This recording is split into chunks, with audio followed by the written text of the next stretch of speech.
Today's video is brought to you by Hex Gaming. Let me ask you a question.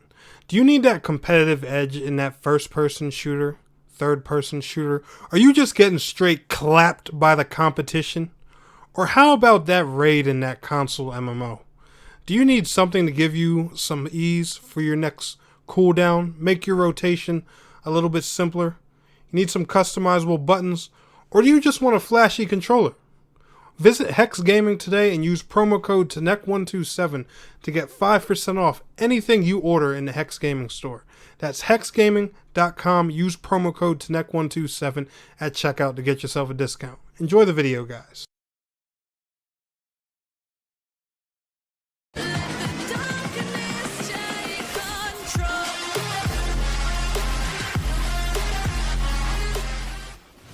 Hello gamers and gamettes, what is going on? My name is TNEC127 and welcome back to another video. And guys, in today's video I got a little interesting one and a treat and a discussion that I've been wanting to have with you guys for a few weeks now. And in today's video I'm showing you guys some nice, crisp Black Desert gameplay. So you're probably wondering, what is the reason for that and stuff like that when it comes to this video. Well, if the title didn't tell you, I've been playing Black Desert again, off and on. Now, I haven't been playing it a ton. I haven't fully, dedicated myself to the game or anything like that. But Black Desert, especially on console, has grown to a point to where it's finally starting to catch my interest a bit. Now, let me explain. The last few times I played Black Desert, I want to say it was 2018, 2019. I think I even checked it out once in 2020.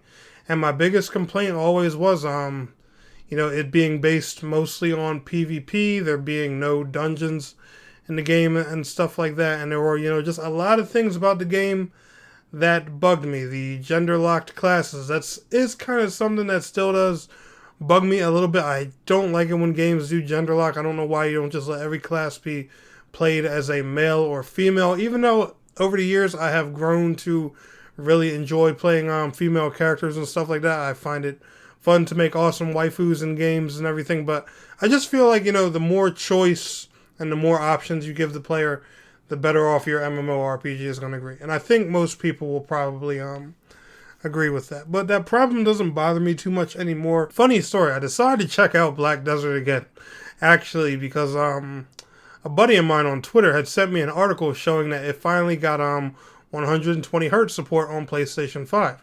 If you don't know, Black Desert actually runs at 120 FPS on the Xbox Series consoles and the PlayStation 5. Meaning this MMO, this gorgeous game, Black Desert, best looking MMOs out there, on console and PC, runs at 120 FPS on these next gen consoles.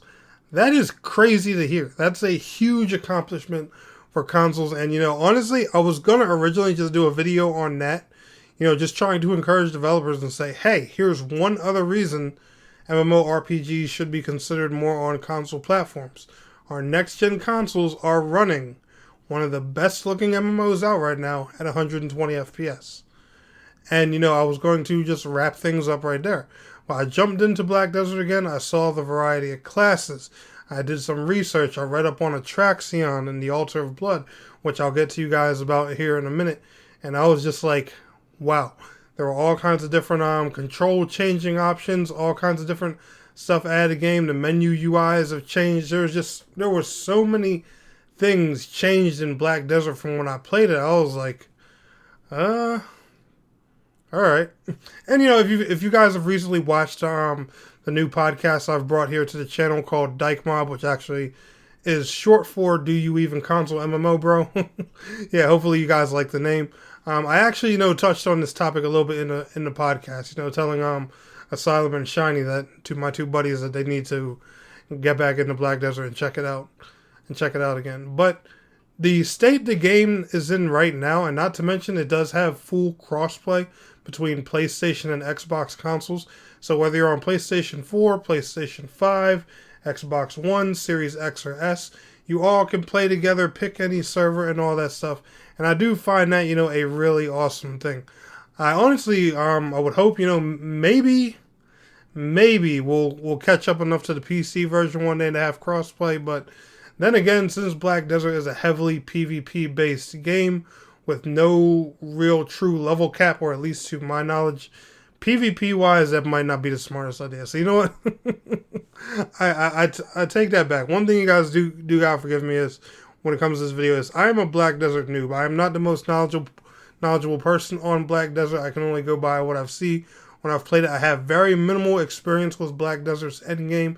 It's one MMORPG that I just really haven't dived into a good chunk of. I did a lot of like sponsored and partnered content when it first came out on consoles, but you know, I checked it out, got a good first impressions, worked my way just to about endgame, almost got my warrior awakened and stuff like that, and then you know, I kind of got bored with it from there, because it just constantly felt like a lot of just, you know, mob grinding, and there wasn't anything else to it. And you know, life skills, housing and stuff like that, there's a lot to Black Desert. It does a lot in so many areas, right? And that's one thing that honestly always made me mad about the game, because I was like, yo, this MMO is awesome. It's gorgeous. It offers everything except the content I'm into, which is dungeons and raids. Now, I guess, you know, some people call world bosses raids and raiding, because, you know, it takes so many players to take down a world boss. But I mean, like, you know, an instanced raid, that's, you know, that's like some type of 8-player trial, or something that's, you know, like 10 or 20 players that have to run through a giant dungeon. So like, you guys know the kind of raiding and raids I'm talking about. I do wish that Black Desert had that kind of raids, and honestly, I think the game is more than capable of it, and I think it would be really cool to see a raid introduced in Black Desert one day. Now, like I was telling you guys before, they did add 2 dungeons to the game over the past couple years. One of them is called the Altar of Blood. Another one is called Atraxion. And from what I know, Atraxion has like multiple different layers of difficulty to it, if I'm not mistaken. I'm not sure how the Altar of Blood works or not. I believe the Altar of Blood is like a 3-player wave-based kind of dungeon. It was like their first attempt at doing an instance-based kind of thing. And Atraxion is more of a traditional-based dungeon. The bosses have like crazy mechanics and stuff like that. I've read up, you know, on a few guides and stuff like that, but I haven't actually experienced that content for myself. One other issue that I had with Black Desert at the time was I didn't like how the controls were and how some of the combos worked, and it seemed like, you know, you were stuck using the ring menu to pull off a lot of your moves and stuff like that. That's one other thing they've seemed to adjusted to. You can now swap your controls around, build things how you like and stuff like that. If you weren't able to do that before, and you know, I just couldn't find it, please forgive me for making that mistake. But that was one serious big gripe I had with Black Desert back a couple years back, and I didn't talk about that too much. But I was able to put a control scheme together that was, you know, really fun and right for me, and it made playing a class like Corsair so much fun. I definitely am gonna go to main Corsair. I am loving this class. I love the effects of it, the combat, the sword skills, and the mix with, you know, all the water like magic and stuff like that. I find this class really cool. I may even, you know, now that I can customize my controls and stuff, I may even check out like Dark Knight and a few other classes again. I know a lot of people were expecting me to get into, you know, the Dracania, because, you know, I'm a great sword loving knucklehead, but no, I gave Corsair a little bit of a shot, and I've honestly fell in love with him. I can't wait to play it more. Now, the thing with Black Desert is, the only thing when it comes to this game is, me personally, is I find it overwhelming. There's so much in here. There's just so much I have to learn, and I don't know how it all works. That's the only thing about this game, is it kind of intimidates me. You get in here as one person. There's, you know, and it's just this giant open world of just so many different things to do. It's like it's kind of like, you know, a player playing Skyrim for the first time after they've released, you know, a billion mods since the early 2000s. You'll probably be looking around like, well, I mean, the only thing you can really do is just dive in and tackle it all. So is what I plan to do. But we'll see, guys. Depending on how I get into things, maybe or maybe not, I'll be checking out Black Desert some more, and I might bring it more here to the channel. If you guys do want more Black Desert content here on the channel, do let me know. And if you got any pointers for me, let me know down in the comments below. But anyway, y'all enjoyed today's video, smash that like button. I will see y'all in the next one. Peace out. Have a good one.